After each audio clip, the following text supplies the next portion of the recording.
क्यों तुलसी जी ने गणेश जी को दिया 2 विवाह करने का श्राप।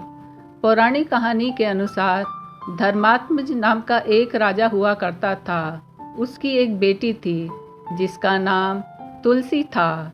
तुलसी अपनी विवाह की इच्छा लेकर लंबी यात्रा पे निकली।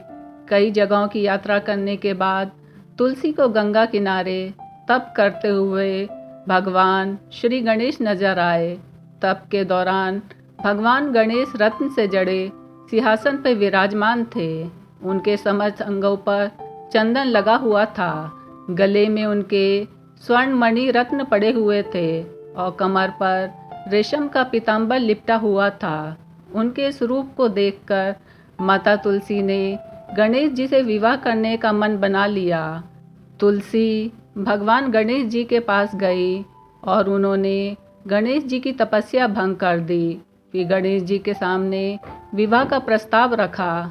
तपस्या भंग होने से श्री गणेश नाराज हो गए। उन्होंने तुलसी के विवाह को ठुकराते हुए कहा कि मैं एक ब्रह्मचारी हूँ। अपना अपमान सहकर माता तुलसी को गुस्सा आ गया और उन्होंने गणेश जी को श्राप देते हुए कहा, तुम ब्रह्मचारी नहीं रहोगे बल्कि तुम्हारे 2 विवाह होंगे। यह सुनकर गणेश जी ने भी तुलसी को श्राप दिया और कहा कि उनका विवाह एक असुर से होगा। एक असुर की पत्नी होने का श्राप सुनकर तुलसी जी ने गणेश जी से माफ़ी मांगी। तब गणेश जी ने कहा, तुम्हारा विवाह शंखचूड़ नामक राक्षस से होगा, लेकिन तुम पौधे का रूप धारण कर लोगी। उन्होंने कहा कि कलयुग में तुलसी जीवन और मोक्ष देने वाली होगी। गणेश ने तुलसी से कहा कि तुम भगवान विष्णु और कृष्ण के प्रिय होने के साथ साथ कलयुग में जगत को जीवन और मोक्ष देने वाली मानी जाओगी, लेकिन मेरी पूजा में तुम्हारा प्रयोग नहीं होगा। इसलिए भगवान गणेश की पूजा में तुलसी का प्रयोग नहीं होता है। हिंदू धर्म में तुलसी का पौधा सबसे पवित्र माना जाता है। भगवान विष्णु की प्रिय तुलसी है। उनकी पूजा बिना तुलसी के अधूरी मानी जाती है। तुमको सारे देवी देवताओं के भोग में महत्व दिया जाएगा, लेकिन मेरी पूजा में तुमको चढ़ाना अशुभ होगा। दूसरी कथा यह है कि गणेश जी के एक दंत और लंबोदर स्वरूप के कारण उनके विवाह में कठिनाई आने लगी थी, जिससे नाराज होकर वो अन्य देवताओं के विवाह में विघ्न डालने लगे थे। अंततः ब्रह्मा जी के द्वारा रचे गए संयोग और तुलसी जी के श्राप के कारण गणेश जी को 2 विवाह करने पड़े थे। गणेश जी का गजमुख 2 दांतों के साथ शोभायमान होता था, परंतु एक बार भगवान परशुराम ने क्रोधवश उनका एक दांत फरसे से काट दिया था, जिस कारण से गणेश जी एक दंत या वक्रतुंड कहलाने लगे।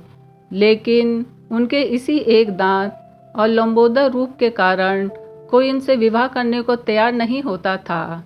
इससे रुष्ट होकर गणपति अपनी सवारी मूषक की सहायता से दूसरे देवताओं के विवाह में बाधा पहुंचाने लगे थे।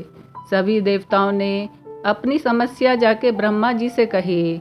ब्रह्मा जी ने सभी देवताओं और गणेश जी की समस्या का समाधान निकालने के लिए अपनी 2 पुत्रियों रिद्धि और सिद्धि को गणेश जी के पास शिक्षा ग्रहण करने के लिए भेज दिया। जब भी गणेश जी किसी देवता के विवाह में बाधा पहुंचाने जाने वाले होते, उसी समय रिद्धि और सिद्धि उनसे कोई प्रश्न पूछ देती, जिससे उनका ध्यान बढ़ जाता और उधर देवताओं का विवाह निर्विघ्न संपन्न होने लगा। गणेश जी को जब इसका भान हुआ, तब ब्रह्मा जी ने रिद्धि और सिद्धि से उनके विवाह का प्रस्ताव रख दिया।